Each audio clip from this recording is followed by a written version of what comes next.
الله معك في كل خطوة.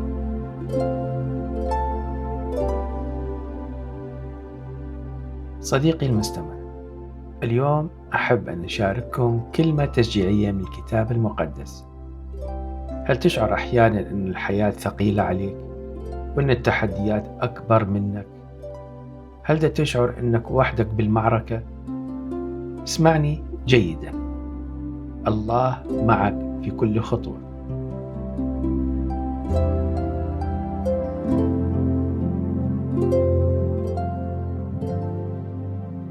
تذكر وعد الله في سفر أشعياء، يقول الله: لا تخف لأني معك، لا تلتفت لأني إلهك، قد أيدتك وعنتك وعضدتك بيمين بري.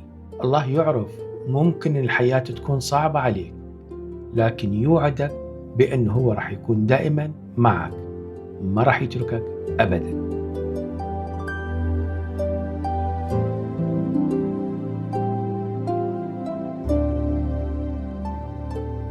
يمكن تسأل صديقي المستمع، كيف نقدر نعيش هذا الوعد بحياتنا اليومية؟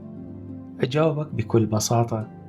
أولا، ثق أن الله يعرف كل شيء عنك، هو يعرف تحدياتك، مخاوفك وأحلامك.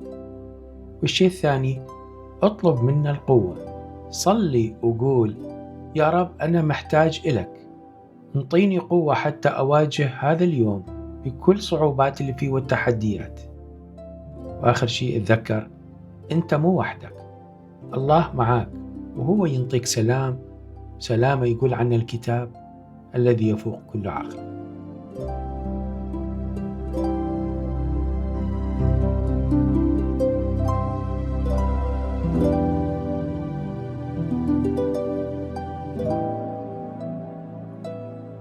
لذلك صديقي العزيز، ابدي يومك برجاء، وتذكر أن الله معك بكل خطوة، وهو ينطيك القوة حتى تتجاوز أي صعوبة.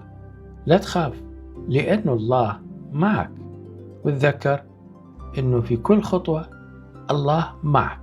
هو اللي قال: أعطيكم سلاما، سلامي أعطيكم.